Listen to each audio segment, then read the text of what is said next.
I, 22F, and my boyfriend, 23M. We've been dating for 8 years. We met in high school, and have been together ever since.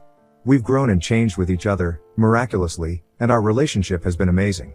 We were always communicative to each other, always doted on one another, have inside jokes that are years long, and have become so comfortable with who we are as a couple. Our relationship by all means is a wonderful one. But, I guess I wouldn't be posting here if it was so wonderful, would I? As we've entered into adulthood, I started asking the bigger questions that I realized I wasn't really getting answers on. He's been against having kids, but I want kids. My biggest advice I received was to wait for his real answer when we were older because I asked these questions after dating for 4 years. I asked him what he wanted to do with his future, where he saw himself career-wise and what he was feeling about who he was as a person. If he was changing and growing. To be honest, whenever we speak about these things I always feel like, it gets really quiet, he becomes shorter with his words. A lot of I don't know-s. After asking questions many times, I get some answers once he's thought about it. But this scenario has always been regular for us. I'm asking bigger questions, trying to get feedback, and he gives little answers and asks to think about them. But we have always moved along. Next day, next season. We're really happy with each other. We cuddle and watch Netflix TV shows, go to the ice rink, having romantic dinners and tell each other how much we adore one another. But those questions start to bother me. Why doesn't he want to answer them? Why doesn't he ask those about me? Is it necessarily bad that he doesn't want to ask? I mean, we're only in our 20s. But, we've been dating for 8 years. The toss and turn was agonizing. I felt like I was waiting for an answer for a question I asked years ago, regardless of the timeline. I felt more and more pressure to have them answered, because we've been talking about marriage. When I would forget that those questions were so important to me, everything was hunky-dory. We'd talk about where we would live, the animals we would have, and name them, the kinds of TV shows we'd watch on a weekly basis. I pushed the issues I had been feeling in my core back inside, because I figured if I'm a patient girlfriend, a loving one, a supportive one, our relationship will get better. How long we've stayed together is testament to our ability to grow together. We've done it this long, why wouldn't it continue happening? But it hasn't. It really hasn't, guys. This last weekend something snapped. We were looking for places to live. We had 3 appointments. I was looking around the apartment, looking at the kitchen, looking at our bedroom. When we kissed each other goodbye after a post-appointment cuddle/nap, and I went back home, I burst out crying in the car. I was sobbing. When I got home I called my mom, she came over, I was broken. Something died. Something straight up died. I don't know what's going on. I think I need to break up with him. I don't think this is the kind of change that I can ask of him. I don't think asking him to change is fair. It's not that I haven't been patient, I have. He has been giving me his answer to all my questions, I just haven't been happy with what they are. The silence, the skirting around the topic, the I don't know-s.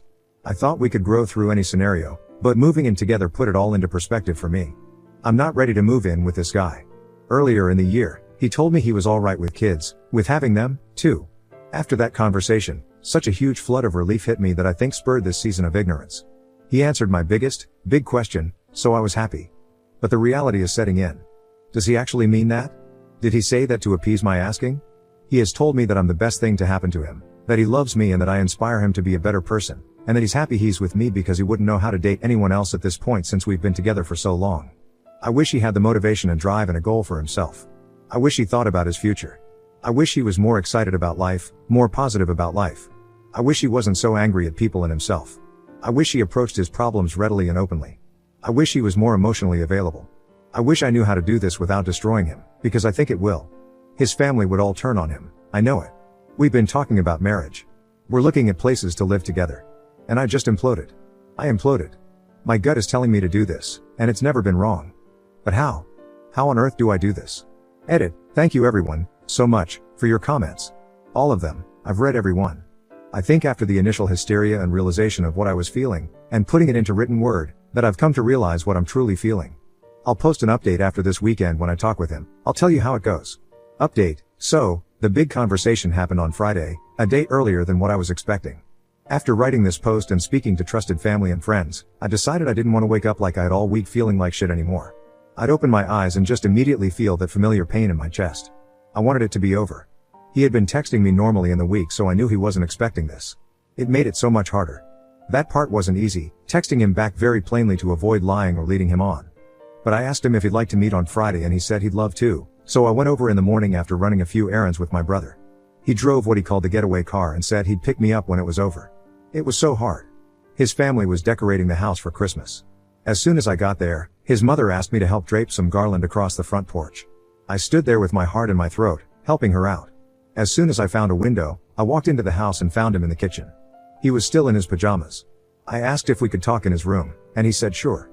He wrapped me in a hug and rubbed my back, and it took everything not to cry right then. We walked up the stairs to his room, I closed the door, and gave him one last, huge hug in the privacy of his room. I took a breath and then asked if we could sit down. I sat crisscross and began. I told him that I had been in so much pain since we came back after looking at places to live together. I told him that I didn't think we should live together. I told him that was because I didn't think we should be together. I told him it wasn't his fault, that this wasn't because he had something wrong. I told him I felt like there was something wrong with our relationship, and that I knew moving in together wasn't the right choice for us, and ultimately, committing to each other like that wasn't the right choice for me.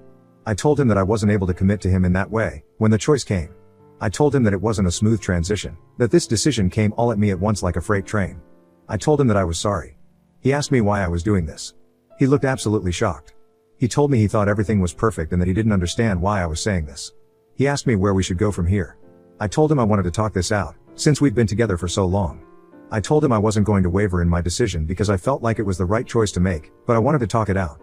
Instead, he went to his dresser, got out of his pajamas, got into a change of clothes, grabbed his backpack, and left. His mother asked him for more Christmas help, but as far as I knew he walked by her. I sat there in shock, I guess. Before he left he said, "See you Saturday," because our friends were having a Friendsgiving. I could feel the hysteria come on. It was like a tidal wave. The reality of what I had just done. It was like every elegant, composed, logical reason I had for breaking up went right out the window. Every graceful approach I was going to take this conversation and just blanked on me. I was simply honest and raw. And now I felt like the shittest person I'd ever known. I got my shoes on and flew down the stairs. His mother was asking me for more Christmas help, but in the first time in years, I ignored her and ran out the front door. I was walking away from his house. After I had reached the street, she came outside. I could hear her steps behind me. She called out my name with the same urgency that you call out to someone as if they forgot something in the house. I didn't turn around. She called out my name again, louder, and I rounded the corner towards the rest of the neighborhood. I then called my brother and asked him to pick me up. He was there in 2 seconds. The car was still moving as I opened the door and slid inside, and I was out of there. That was, by far the hardest thing I've ever done. I was sobbing. My brother held my hand. It was loud, heartbreaking sobbing. I can't believe I had ended an 8-year relationship, but I did. I went home and my family was all there. They all comforted me through it and told me their breakup stories of their first loves. That was Friday. Today, Monday, I have to say, it was absolutely the correct decision for me to make. After the initial tears, hysteria and destruction, I realized I had needed to make that decision for a long time. I feel fuller, in a way, if that makes sense. And I'm excited for what's to come for me. Edit, to be honest, I'm shocked again at the response. Thank you all, even the people who don't agree with my decision. If I were to respond to you all and include every single detail of our relationship to try and justify myself, I think it would defeat the point of reading your honest responses, because that's what I'll be dealing with going forward. I appreciate every comment. I've gone through and read them all. Thank you for your eyes and time spent giving your input. Now on to the next story. Story 2.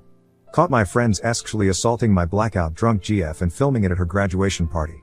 They said it was a joke, then harassed us for weeks, and tried to turn her against me. I've been with my girlfriend Laura for a year. She is awesome and we love each other. I've been friends with Jake and Shelly for 2 years. We weren't that close seeing as I met them through my group of friends, but now we're very close. They adore my girlfriend and pretty much hang out with her more than me. One time they even told me if we were to break up they would pick her side over mine, even though I've known them longer. Anyway, I'll get to the point. So Laura just graduated college and wanted to celebrate. Let me start by saying she never drinks. In the year I have known her, I think she's only drank like once or twice, and honestly, that's because my group of friends kind of pressured her into it. She doesn't handle alcohol well since she is really small and has no tolerance. This will be important later. So Jake and Shelly invite her over to their place while I am at work, so I can't come. The plan was for them to pick her up and take them to their place, and for me to pick her up after work so she doesn't drink and drive/have to spend the night. All is well, I trust them and I know they are experienced drinkers and would watch her. I get off at 2 a.m. from work and head over to their place. At this point, I know Laura is drunk because of the sloppy texts I'm getting from her, so I knew that I would have to take care of her. But then, I get to their house and I walk in on something terrible. Laura is passed out on the ground, Shelly is on top of her making out with her, and Jake is recording it all with his phone. I freak out and ask him what the fuck is going on. I snatch his phone from him and delete the videos and pictures. He laughs and says it was all a joke, that they took the pictures to make fun of Laura in the morning, play a joke on her. I pick her up off the ground and we leave. Guys, she was so drunk she could barely walk. She was puking constantly, she was crying and couldn't see straight, and my friends were completely sober. What the fuck? I put her to bed and then receive a text from Shelly, saying that I shouldn't be mad since it was all a joke. I replied that they took advantage of her, and she agreed, but claimed they took advantage of her in a friendly way so that she would let loose and have fun since she is always studying. I was so disgusted that I didn't reply and cared for Laura all night since she wouldn't stop vomiting. The next day, Laura receives a bunch of text messages from them angrily berating her for getting them in trouble. They say she is a grown-ass woman who can handle her own mistakes, that they don't give a fuck what I think about what they did, that I am a little bitch, and that it's basically all her fault and she pressured them into making the video. If you all saw how incoherent and blacked out my girlfriend was, you'd see that she couldn't even stand up, let alone pressure someone to do anything. She has been crying over it all day, and switches between yes it was all her fault, to no they were being disgusting assholes. As for me, they keep berating me and insulting me for being angry, saying I am overreacting to a simple joke that they were going to play on her. I don't know what to do, please give me some advice. Am I wrong? Because I don't fucking think I am, but Jake and Shelly are going around spreading rumors about this, making me out to be a jealous, controlling asshole and my girlfriend to be a dumb drunk who pressured them into acting badly. Relevant comments, deleted. Does your girlfriend remember how much she had to drink before she started to black out? She sounds like she was really sick afterwards, and if she doesn't remember supposedly doing all these shots, I'd worry about how they got her into this bad of a state. Oop, she does not, but she remembers that they didn't drink and that is fishy to me. The text the friend sent, the exact text they sent was, we really did take advantage of her, but in a friendly way. She wanted to take more shots and we wanted her to have fun since she's always stuck home studying. It was more of a joke to her sober self? I'd what the fuck that means. When told they are predators, you know what, I've suspected this but I didn't want to believe it. I always felt left out because they would prefer to hang out with her and they told me so. I feel so guilty because if it weren't for me, my girlfriend would have never met them. I feel bad for letting her go there with them. Update, hey guys. So for several days after the incident, they constantly contacted my girlfriend blaming her and telling her it was her fault. She did admit to them that she was blackout drunk and couldn't remember anything, and they pounced on that information by telling her false stories of what actually happened and telling her that I was lying and a controlling asshole who just wanted to isolate her from her true friends. Since they've known me for a long time, they then proceeded to tell her horrible stories about my past, that I did drugs, when I was 18 for God's sake, that I was once arrested for drunk driving, that was a mistake I owned up to as soon as her and I met, and she was aware of it since the beginning, and that I've slept with multiple women and that Laura is just another number to me. Guys, I'll admit that I used to be a party animal and I have a bad past, but I am a changed person now and I love my girlfriend with all of my heart. It hurt that they were using my past against me in order to get her to come to their side. So I told her that she should go to the police and file a report, and she agreed. She warned them to quit harassing her and they flipped the fuck out. They showed up at our house late at night to try to talk to her, they left treats and presents for her at our door, they even got her parents involved. Now, her parents are not idiots and as soon as I told her what they did to Laura, her parents banned them from the house and threatened to call the police if they ever showed up again. It was a crazy ordeal, considering they left handwritten notes for her parents to read signed love, your favorite son and daughter. WTF? Laura spent many nights crying into my arms racked with guilt and confusion. Finally, we went to the police after weeks of this harassment and filed a report. She did not want to press charges. I'm working on building her self-esteem back up so she has the strength to do it if she ever wants to. The police officers said that she has enough evidence to press charges against them since she has the texts where they admitted to taking advantage of her, and they also said that if she presses charges, they can confiscate their phones and search for their video. I'm still not sure how that would work but I'm not questioning it. Laura just wanted to file a report just in case anything happens in the future there is a paper trail. She's contemplating putting a restraining order on them, but for they've stopped and have gone silent. We no longer have contact with them or any other friends that believe their lies. Laura is in therapy and is slowly starting to understand that she was sexually assaulted, and sometimes I go with her to support her. The hardest part for her is not feeling like it's her fault. She brings up the fact that she was drunk and if she had not gotten that drunk at all could have been avoided. I always tell her that it is not her fault. We will see if she decided to press charges. I can't force her to do anything she doesn't want to do but I support her in anything she chooses. So there it is. I'm not sure what to make of the craziness that happened after that night. I don't get why they went psycho leaving her notes and gifts and trying to talk to her parents.